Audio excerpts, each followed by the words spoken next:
Hi, everyone. Just want to check if you can hear me. You can just throw a thumbs up in the reactions. Okay, great. So thank you and welcome everyone for joining us today. So this month's Food Kit webinar is about food safety culture, and Prof. Ryk Lewis is going to present it for us.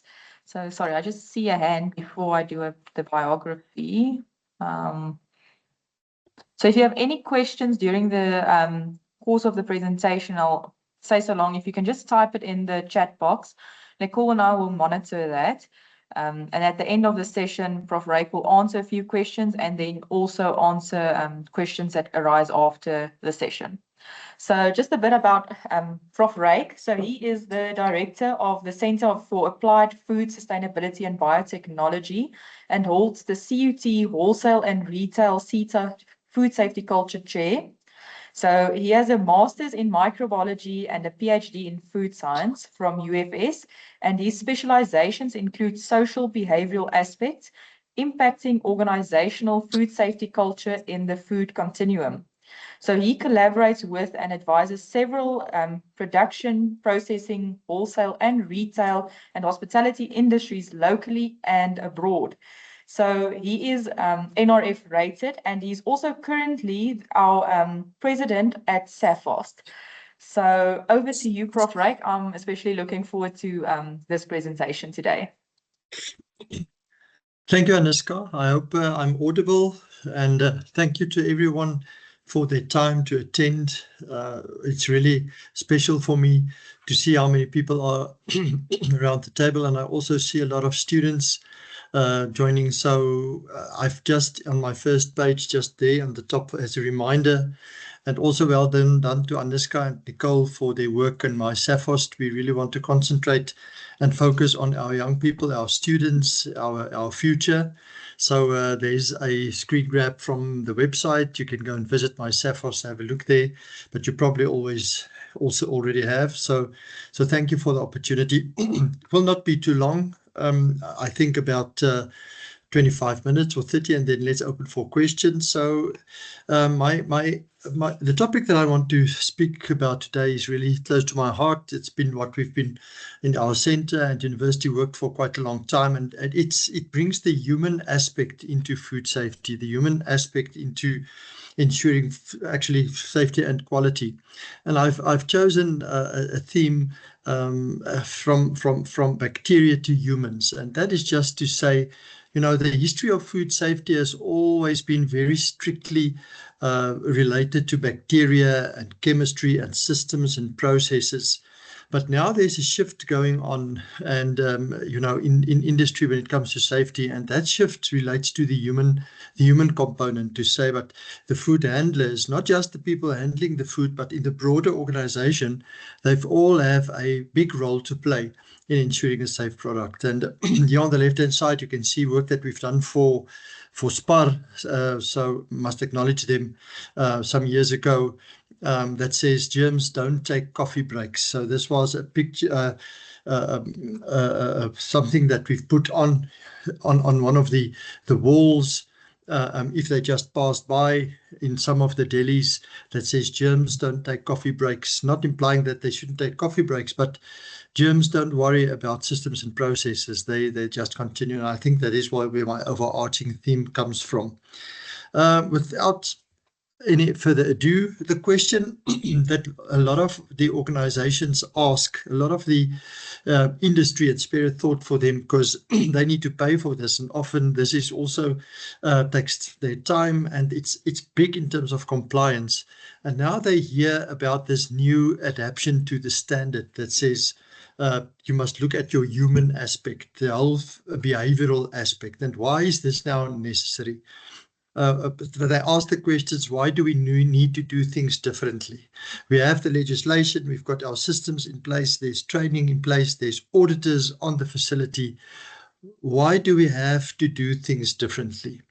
And I think this is the way that we've done a lot of it in the past when it comes to the human factor. There was the evaluation consequence was the only aspect, the monitoring. Was this signed off? Was this checked? Was this not checked? Was this complied to? Was that form completed? Was this label checked? And all of those, which are very, very important. But we are talking about something beyond only compliance. And in the past, the rule to drive conformance or compliance was about consequence. You did not do this, so there will be consequence. Either you'll be disciplined, or if it was a positive thing that you've done, maybe something good would happen, but very seldomly. Usually it's confidence and implication. And that drove the whole compliance aspect, which is actually quite a negative way of looking at changing behavior. It's always about the line manager, the supervisor watching over my shoulder whether I've complied or not. While there's actually many, many other behavioral determinants as well. We'll get to that.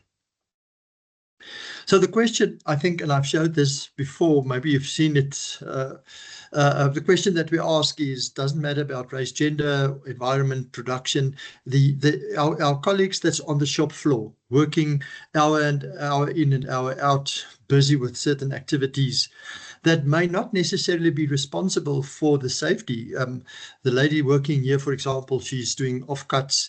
Another person there below just carrying some containers, and that's not their job. But they get confronted with safety and quality matters every day, simply because no system or process or standard will ever be perfect. There will never be, or at least for the millennia to come, the processes and systems that will check every little square inch of every factory and every system.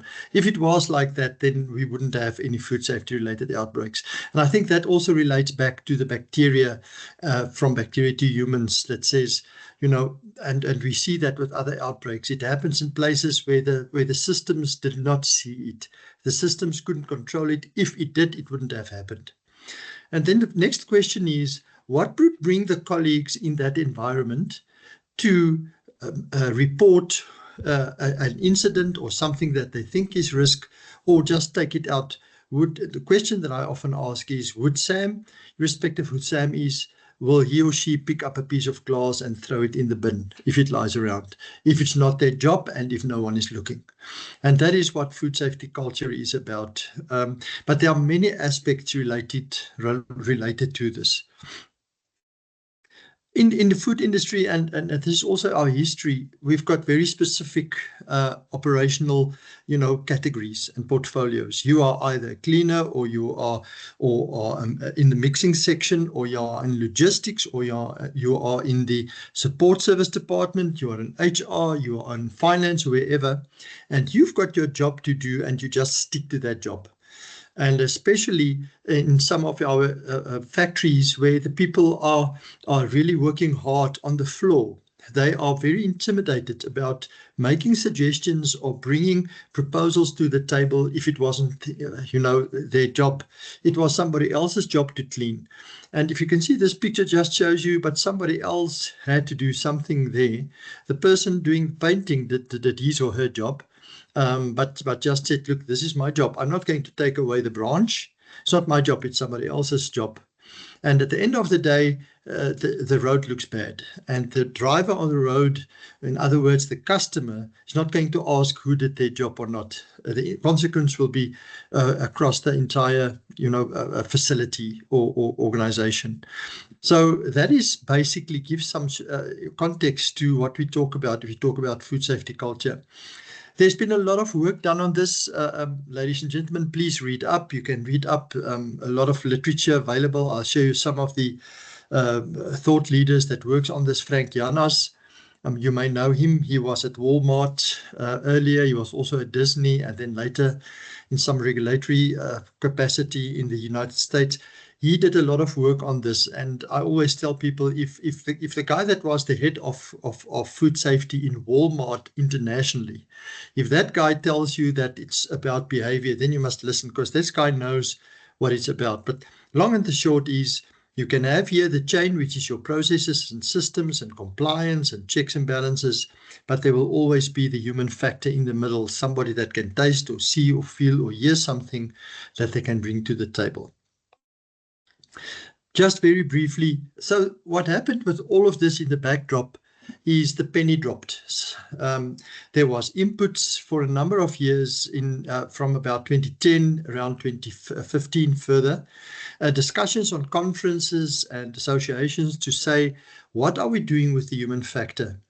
And the good news is the latest version, there's the history of the food safety compliance protocols, and you can see in 2023, the latest version of FSSC emerged via the ISO system that started this version 6, there's now a version 7, that started to look into the behavioral aspect, where the auditor actually will ask you certain questions and do certain assessments based on the new scheme that includes the human factor. And I'll just tell you about that just now. So what is exciting for me is that something that's always been just a nice to have, something that we do in addition, is now slowly formalizing into systems and structures and certifications. So it's not just a nice to have. I think another thing that happened here is often the colleagues that worked in food safety, in food quality control, food safety assurance in industry that was just a delegated position, and they sometimes struggled to get the resources and the buy-in from leadership that they wanted. And this also, you'll see in the new scheme, asks specific questions about how is your leadership supporting your initiatives. So this is exciting.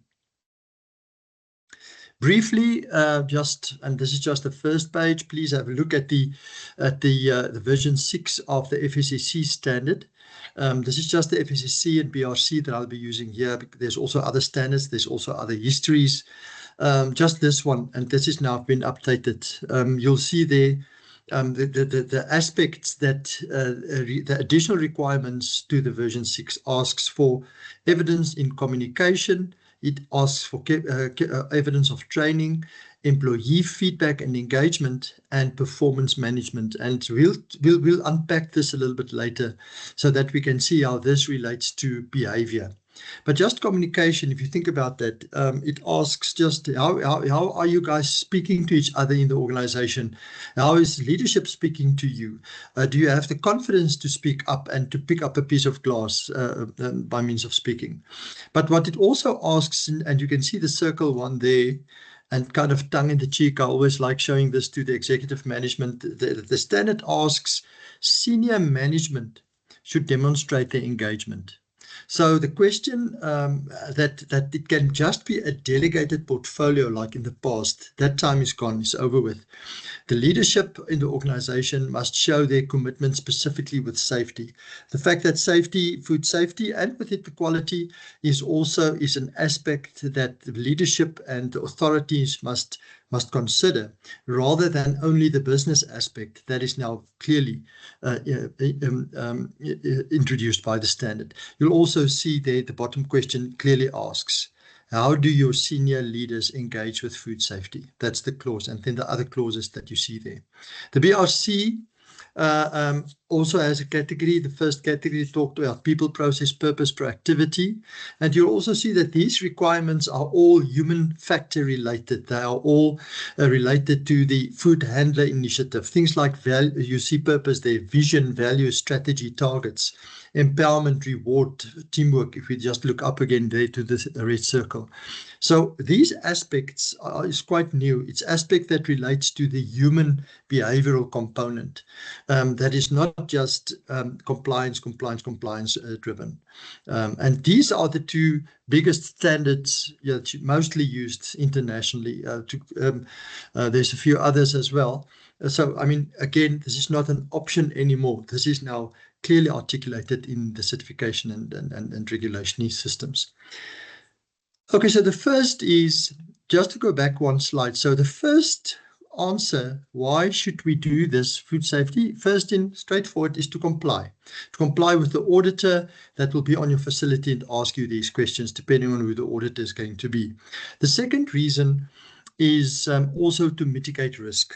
And this is something that we've seen played out in our country very, very brutally, robustly, with some outbreaks that we had, for example, in listeriosis, where there's a lot of things being said about, the human behavioral aspect rather than compliance. In many of these situations where there's outbreaks, we see that there was full compliance. So the Consumer Protection Act, more or less, very broadly, it's much more deeper than this, but broadly, it has two more or less lines there. The first says, if you produce a product, you are liable for the consumer's intent or interest, if that can be clearly proven. Let's say they've eaten something, there's a piece of glass or something that's spoiled, and they get sick, and there's a legal aspect related to that. And it can be proven, then there's liability, and then the consequence is whatever it is, be a liability payment or whatever. If there's an alleged cause and there's not a clear proof, and this is important, a clear proof where you can say that organism came from that product specifically, that often happens, then the law says there's a balance of probabilities, and then there's comparative liabilities. That means, what is the likelihood that somebody could have gotten a infection or gotten sick from a certain facility? And then if you go through the facility and you look at how they are working with the foods, then it's not just about compliance. Then it's also about commitment of your workers, about communication, about responsiveness of the leadership, about buy-in of the leadership. So, and that is, we call that duty of care.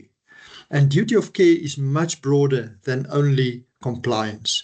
So there is an aspect, whether we like it or not, and interestingly, where if there's consequence, legal consequence, how you engaged with your staff, how you are committed as leadership to giving a safe product, is starting to play a role beyond only the certification against the wall. And that is exciting and quite interesting, but I think also daunting in certain cases. Third reason why we're doing this is for economic gains. There are few food safety related impacts that also has other benefits to the organization, apart from ensuring a safe product. But if you work with organizational culture and food safety culture, it also has got a broader benefit for the organization in other departments. If you work on the communication with the leadership to their staff or to their colleagues, it will also feature in other components, not only the food component and the food safety component. And Jespersen had a nice article on that. Lone Jespersen, quite well known in the circles of food safety culture.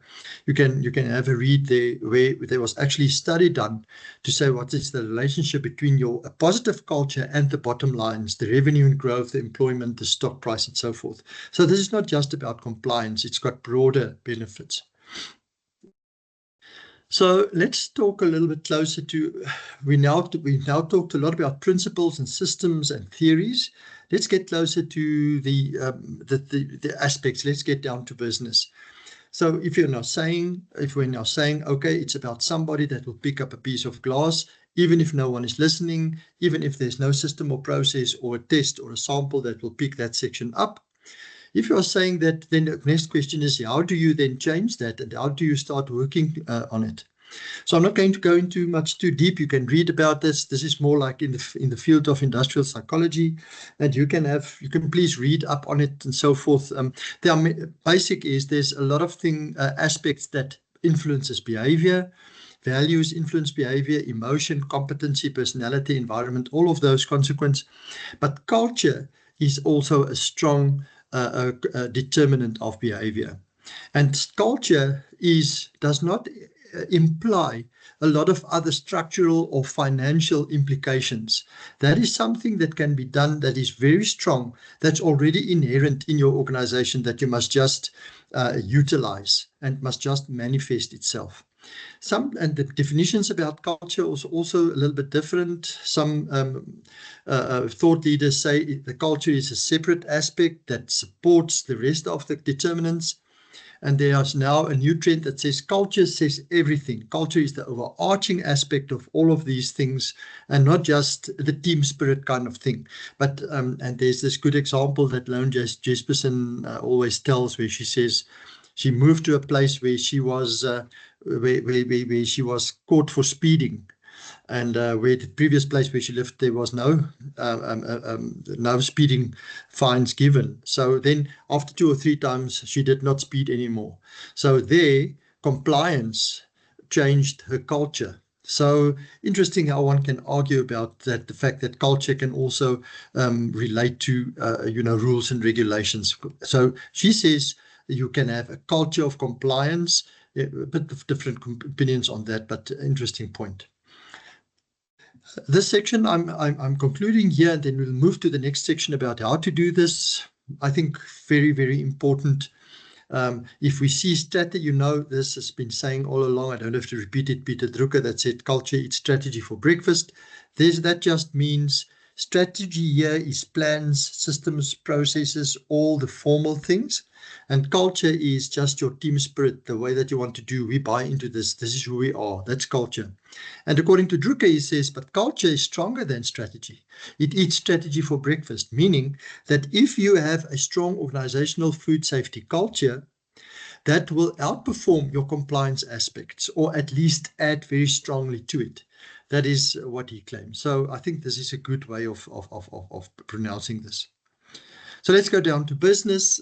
I know a lot of you are still studying. Some of you are younger, maybe in industry. You want to know where is this going, and how do you do this? There's a lot of theory that we've discussed. So let's get into business.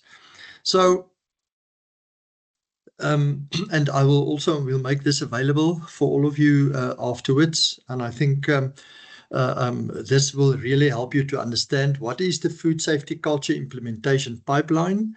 And this is a pipeline that we've developed in our center that you won't find easily at other places because so this has not been published in articles and so forth, but this is a real nice roadmap to show you if you work for an organization and you're responsible for compliance to FSSC or BRC, or if you're an independent consultant, what road to follow to get the auditor to be happy at the end of the day.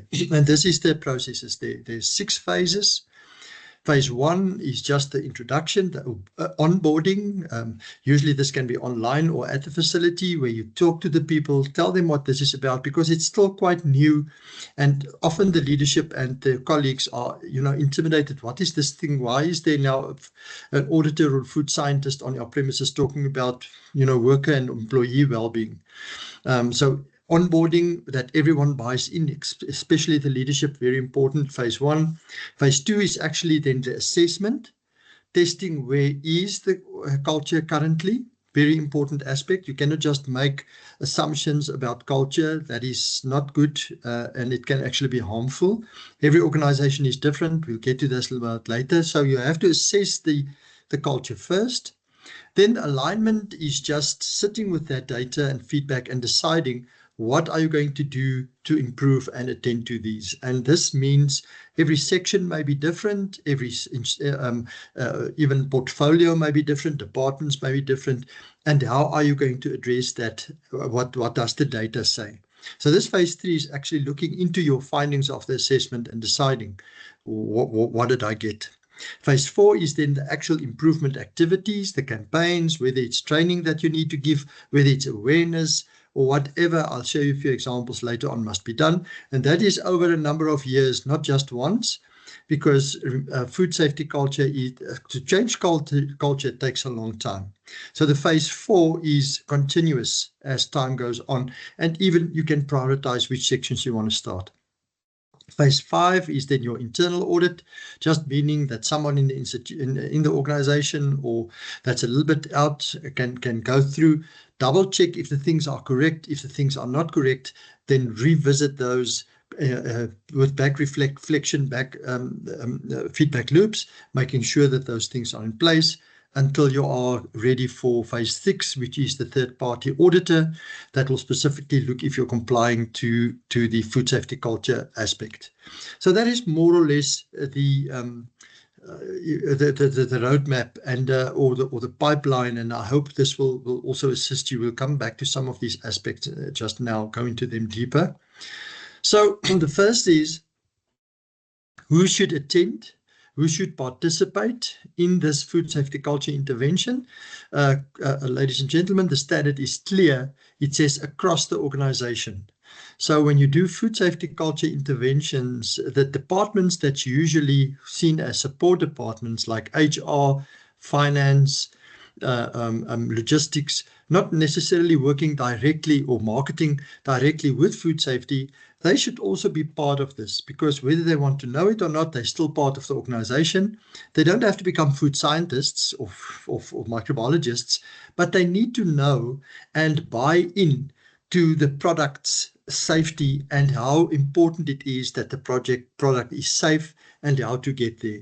Because even somebody in the marketing section can go to the bathroom down the corridor and see, a rat running around in the corridor. I'm just giving an example, or a piece of glass, and pick it up.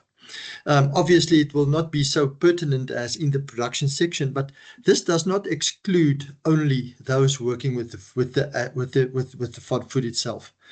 So this is specifically for leadership in all sections. And the example that we always use here, repeating myself, you've probably heard this, is JFK and the janitor story. Please read up on it. True story, where Kennedy visited the Kennedy Space Center in the 60s, came across the janitor, asked the janitor what you're doing, and instead of saying, I'm cleaning the floor, the janitor said, Mr. President, I'm helping to put a man on the moon. And that is what you're looking for. You're looking for somebody in the marketing section or in the logistics section that says, I'm doing my part to put a safe quality product on the consumer's plate, rather than just saying, I'm just doing my little bit of this little delegated aspect every day. So, and the standard is also clear about that this should be done. So first is we must measure. We said we must measure the culture before we start. Every organization has got a culture. There's no such thing. Some's got bad cultures. Some's got different cultures. Some has got weak cultures. But all organizations have a culture. And that is why it is so harmful or even destructive to just go onto a facility and just say, but I'm making some assumptions. Let us just train the leaders on involvement and leading by example. Let us just, do this. Let us just put up some signage or whatever against the walls. We cannot make assumptions like that. The big reason is because then it's not effective, because every section in your organization, depending on the size, have got a different culture. And if you just do some interventions on a section where that culture is not relevant, you can just waste energy, waste time, and it can actually be harmful, because people will say, but you didn't acknowledge our strengths. So every organization has got a culture. You cannot improve what you can't measure. So this is about the measurement. And this is quite new for us as food scientists, ladies and gentlemen, because especially, except if you maybe looked into consumer sciences or some of the sciences that brings in the human aspect quite deeply. But this was also for me to, as a food scientist and microbiologist, to learn about, because this is more in the social sciences, but that is where society is going. Society is moving into interdisciplinary ways, because that is how you or engagement, because that is how you solve challenges and problems. So if you look at, for example, these are the ways that you collect the data. You have focus groups, that's just discussions in groups like a meeting. Interviews, that's interviews that you have with individuals, usually qualitative, talk to them, find out certain aspects. Observation is also nice, but this is not an audit. This is a walkthrough specifically to pick up the narratives that relates to that organizational culture and how people are engaging with each other. And you pick that up quite quickly. I'll just show you just now some examples. And then the surveys, where you usually start. And this can be done online, and it can be done very widely. And you ask then certain questions related to food safety culture. I'll show you just now. So those are some of the ways that you can do this. Very important that you must have qualitative and quantitative information. For those you probably know, just to reiterate, quantitative is those numbers, how many people said that they've got a good food safety, it's 50 out of 100, for example. Qualitative are those open discussions that you have with people that says, why do you think this is the case? What can we do to improve, etc. And it's important that these two are linked, because qualitative information often puts quantitative data into context and the other way around.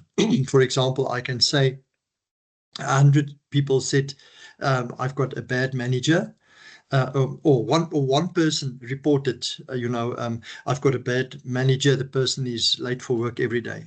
That was a qualitative comment. But if you then do the quantitative survey, you see only one person of 100 said that.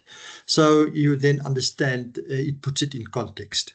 So both important that you accommodate both these categories. Just very briefly, those of you that's studying and doing surveys, survey more in the humanities, social sciences will know these. I'm not going to go into these to put out the concept. How do you do the sampling? That is important. It must be stratified. You must have representative samples, for example, in the different sections. You cannot just make broad assumptions, especially if there's big different sections.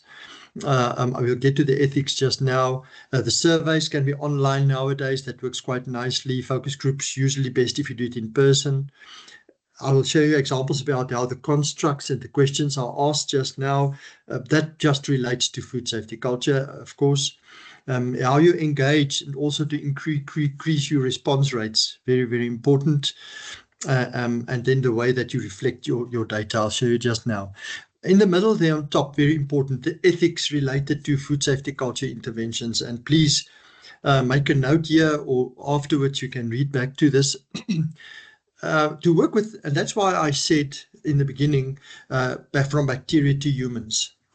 To sample a foodstuff and do a microbial analysis on it, that is one thing. You go, you sample, you check if there's organisms on it, or you do an inspection on equipment or whatever. That's one thing.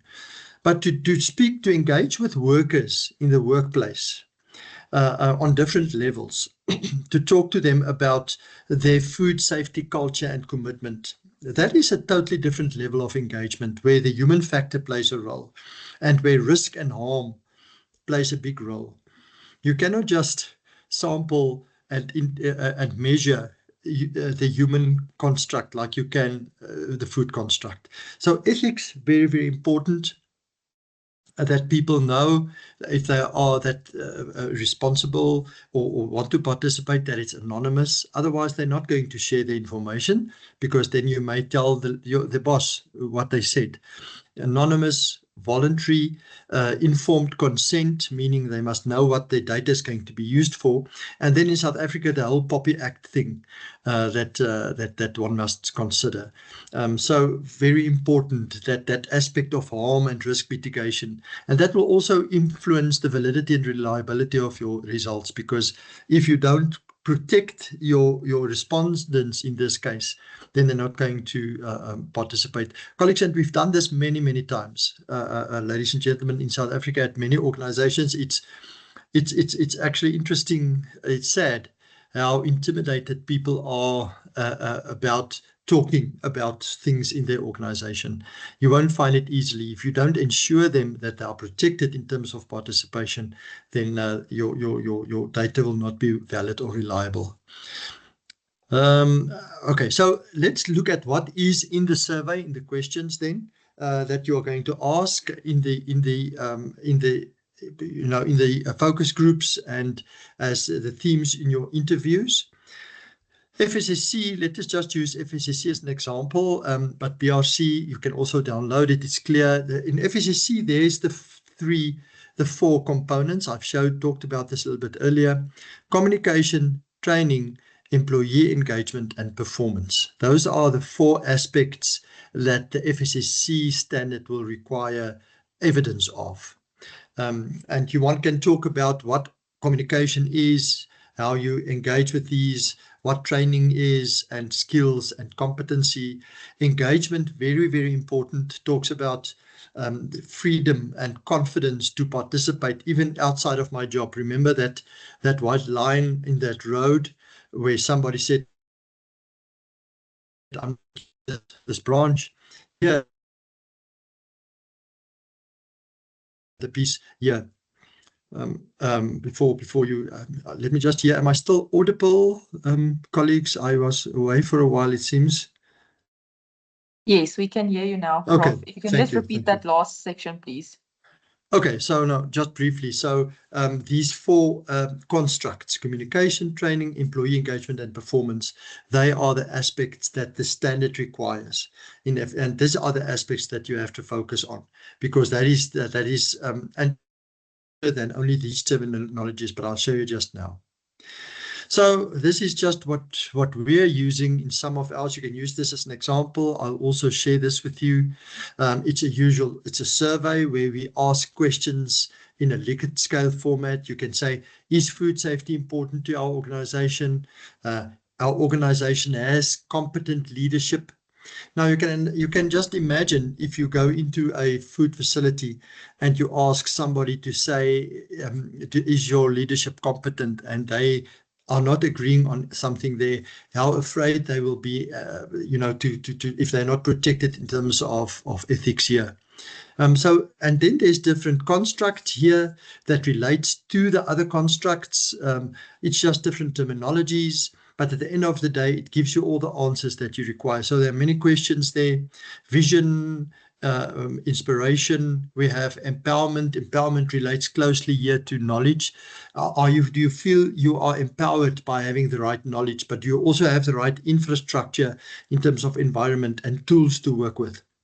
And then we've got performance that relates closely to the actual section that oversees the food safety aspect. The auditors, when they are there, how's your systems and your processes? So this food safety performance component leans a little bit towards the compliance aspect as well. And that relates again back to what Jesperson said, that compliance is a way of a culture that you can probably see as culture as well. So that is why that section is there. We've included that section, change appetite, but you can include what you wanted to. And change appetite because that links to more of the personal aspect. In our country and also in many other countries, we're doing some work in Saudi Arabia, where there's 14 or 15 different nationalities.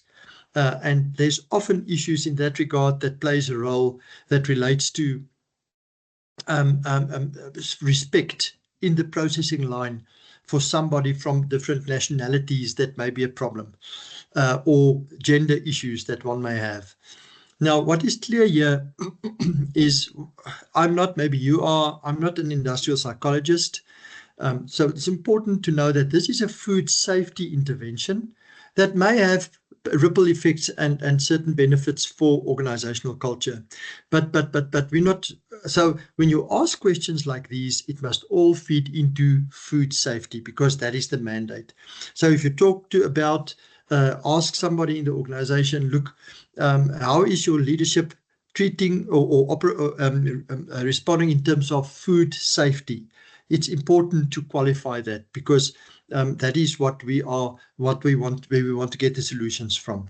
So often when we visit organizations, the HR section comes and says, but who are you guys, you food scientists, who said that you can talk to our staff? And then we said, but it's clear, we are not doing an organizational culture intervention. It's food safety, what you want to do with the results, but this is aimed at improving and directing us towards compliance of the standard. There's just an agenda template as an example for a focus group. A focus group is just like an interview. It's just more than one person around the table. You would know this, colleagues. And why we have focus groups, because the principle is in a focus group, there's different information that manifests than one-on-one interviews, because then you've got a colleague next to you and you can capitalize on certain comments. Bad part about focus groups is if you don't trust someone in the focus group around you. You can do, if you don't trust such a person, you must also have the opportunity to write it down, because it can be that you feel, but that guy is the friend of the partner of the CEO, so I'm rather going to keep quiet. So that is the downside of this, again, to protect that aspect. So now that you've got the data, I'm just mindful of the time. Time has flown. What do you do with the data that you get, colleagues? And this is like in a lighter note. You can often in statistics show what you want to show just by playing around with the data. So it's important that you approach this correctly.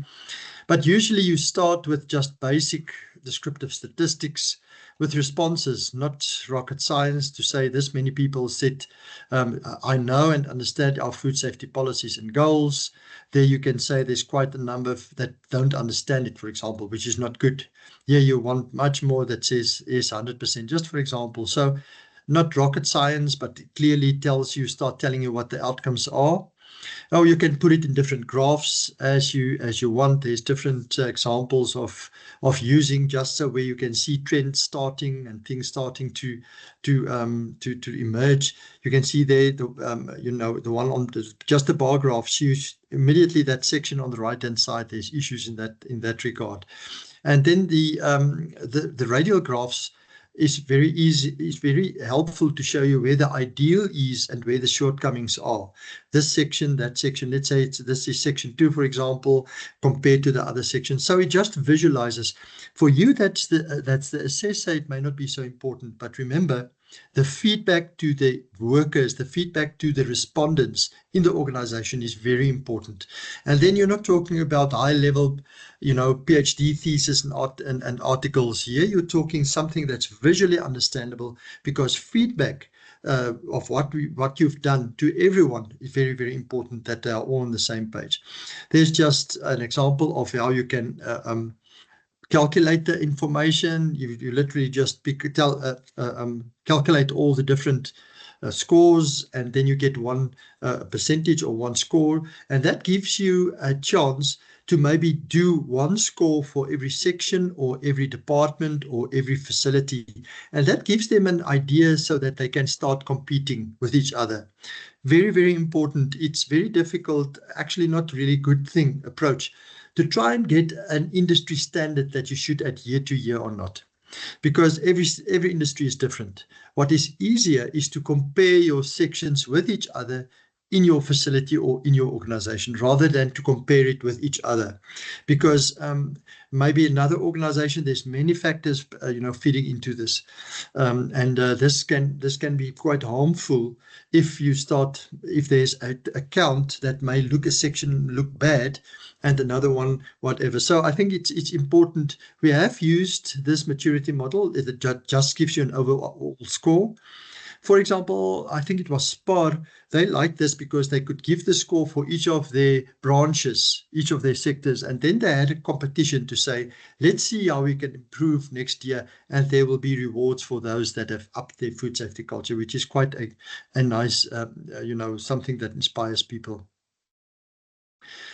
So now the last section is, now you've measured it, now you've assessed it. Now the question is, how do you now improve it? What do you do now? And this is just briefly. This is an annexure to the FSCC and BRCS example. You can look at that. They talk about act, plan, check, do. So I just include this if you wanted to look at their approach. But this is just a few ideas about what you can do. So let's just take it for a step back. You've now went to the facility, you've done this assessment, done your assessment, you've got your results. Now you are going to go back to the facility and tell them what you're going to do to improve it. And again, this should be aligned with what your findings were, and this should be aligned with what the standard requirement requires. And there's a lot of things that these are just examples in terms of the themes. Values, you can talk about. Value is a strong indicator. Is there core principles and values? Your standards and processes, specifically in category of performance, important. Artifacts and symbols, very important. I'll show you just now. People buy into that, like rugby teams or sports teams. They see the Springbok symbol there. Campaigns where you get together. We, for example, did work for a wine a wine company in the Cape, and they implemented every Friday a borsiebraai that they said, where they're going to get together all the workers, and they just says who brought something to the table, who reported something, whatever, well done, and they give them a gift. And then reputation and history, we see that often in big family businesses where people are proud. There's really a pride where they're coming from and where they're going. So it inherits some loyalty. Language and communication in our country important, and other countries as well. Often the way that you engage. If you have a survey, for example, and most of the people there speak Tswana, they don't. Then you get it translated so that you know what's happening. Leadership, very, very important. Probably the most important component here. And not because we say so. Literature is clear, examples is clear.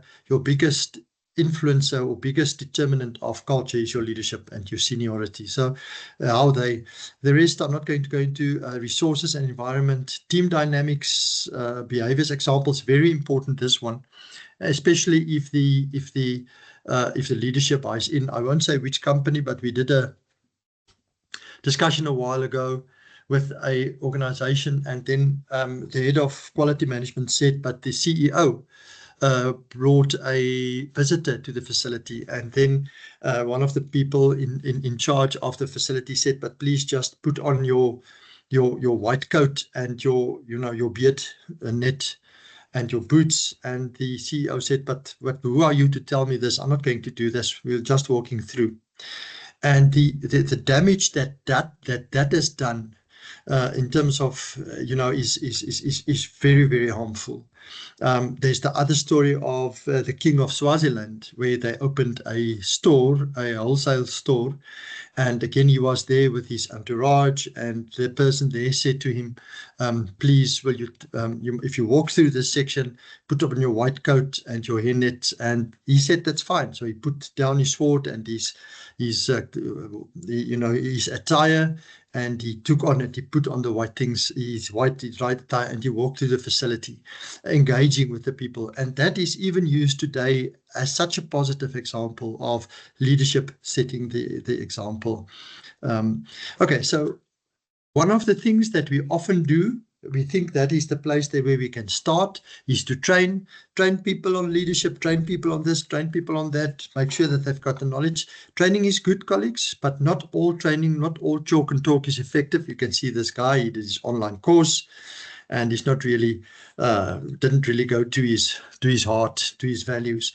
So training is an important aspect, specifically if there's skills and awareness required, but it's not just training. Just briefly, this was in a tuna factory where we've done this, and this was against the walls there, just signage, and it was so inspiring, where they just says, look at the bottom right there, workers have the right to a clean environment, including access to potable water and hygiene facilities. And this is a big signage against the wall, and you just pass it and you know what these guys stand for. So it's not just about training, there are many other aspects. Just also the whole team spirit thing. Am I a food safety a leader, or it was even said at some stage a food safety legend? Are we all buying into this? Are we understanding that this is where we're going with food safety? So these are the things that change behavior. Knowledge, inspiration. Are we all working towards the same thing? This was some of the, just using this with recognition to SPAR again, for our SPAR campaign a while ago, against the walls if you go in. Leave no plate. This was actually just a design. It was later set up. Leave no plate unturned. You find no dirt on us, and so forth. This is the food safety movement. So just walking by, you already know what this is for. what this is about. This was another one, just putting it there and kind of using slogans that's kind of tongue in the cheek. No shortcuts on food safety in our company. This is just an attire that was given, where if you are a food safety ambassador, that's what we call them here, then you get something and then you've made it. And it's interesting, how proud people are if they get this, and how committed they become through actions of these. This they are doing in the Cape, in that one company, just every Friday. If you get something, if you brought something to your leadership, or raised a matter that could be risk, a piece of glass, pick up whatever, you get a cap to say you are our food safety master of the month. And there you can even be a food safety, maybe a certificate or something that just get people to be proud of. Okay, so this is my second last slide, and then we'll have 5 minutes to talk. So there's a last thing, just briefly, is the auditing. And I've used this in a previous slide as well, just as a reminder. At the end of the day, all of this, the auditor will be on the facility, and the auditor will ask you evidence of all of these. And you can use everything that I just talked about as the evidence. You can show them the evidence of the surveys, the outcomes, the interventions, meetings that was attended, how people respond to this, engagement, communications. All of these aspects becomes your evidence that you now can file and show to the auditor that you're now busy with this. And you have the option to start at a certain section. Let's say there's a high risk section, and you want to start there first. As long as you can defend it to the auditor, you should be okay. Auditors also, I think, should need a little bit of clarity and a little bit of awareness, because to audit an individual is different than to audit a system. Some of my auditor colleagues differ from me, but I think there's also a lot of discussions that we can have in that going forward, is how do you audit food safety culture? Last one from my side. Luckily, the standard is still accommodative. If you are in a big organization, don't worry and think you should have all this done in a month for all your facilities. The standard is still accommodative. The standard understands and accepts that it doesn't take overnight to fix a culture. It takes long, and you can go through it like one bite at a time. You can say, colleagues, I'm choosing these sections, but these are my plans to the auditor for next year. And then there's the aspect of continuous improvement. So this is not just a one size, one time thing. The auditor next year will ask you, okay, cool, you did that for this section, for your ready to eat section. What is your next step? Then you must be able to tell the auditor, okay, now we're advancing to this section and that section.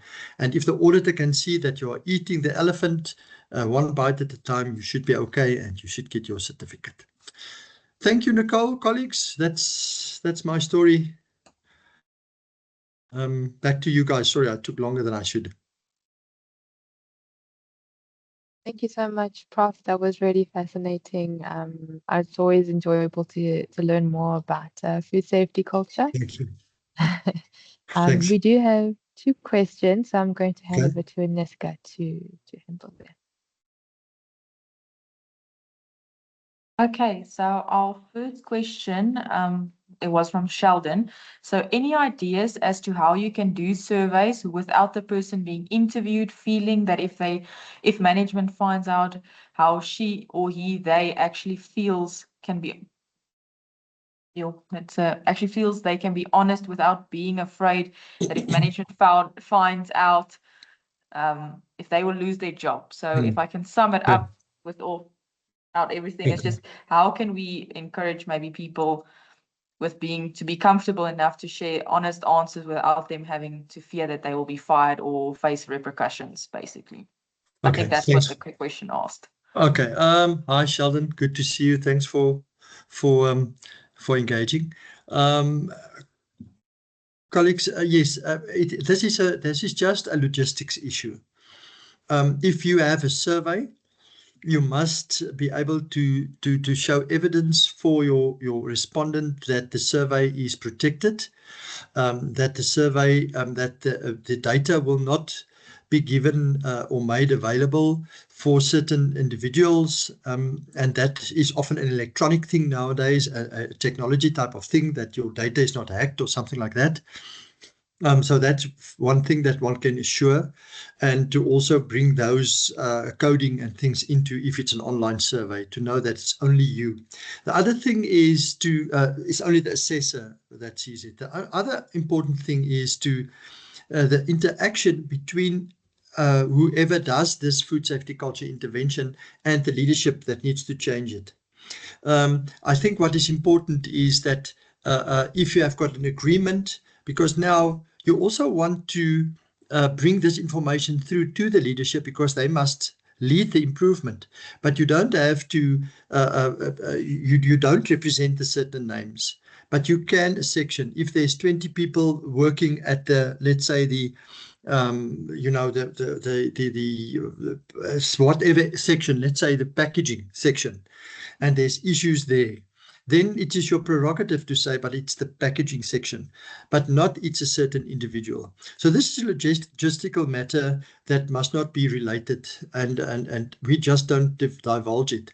If you do the survey, we don't divulge it. There's even a rule that says that they call it the 7 rule in social sciences, that says if a section is smaller than 7 people, then you don't even report on the section, because the people will all know what section it was. So if you say in a survey, just say which section, you don't have to add your name, and people say, I work in the packaging section, but we're just 7, and there's bad responses, and somebody may think that you are going to be exposed, then you don't report on that. You incorporate that as part of the bigger response group. So yes, in your interviews, that is very important. Also the commitment from the interviewee to be trusted. This is why it's often difficult to use somebody in the organization to do this survey. So often if you have the QC manager or the quality manager, that person delegates this or consults or uses an advisor to do this part, and then only the feedback and the recommendations will be given to the person, because people often don't want to talk to that person, or sometimes they trust them, sometimes they don't. In a focus group, if people don't feel comfortable in the focus group, they must have the option to give their opinion in a written anonymous format. They don't have to participate. So this is just technical operational matters in how this is, and I think also the commitment in writing by the interviewer that says this will be anonymous and it will be kept anonymous. Thanks. Okay, thanks. Thanks, Nicole. Prof, so there's 2 more questions, Okay. but I would like you to I'll take these questions, maybe send it to you, and then we can send it to the delegates back with your answers, just so you can answer in depth. I don't want to rush it now, and our time has unfortunately run out. So I also want to just say thank you very much for today. I think everybody enjoyed it a lot, and it was very informative. Learning more, you always hear about food safety culture, but you don't actually know what it entails and how it can be implemented. Thank you for the opportunity, and thank you for your commitment, colleagues, and have a good day. Thank you so much. Thank you. Bye. Bye-bye. Thank you.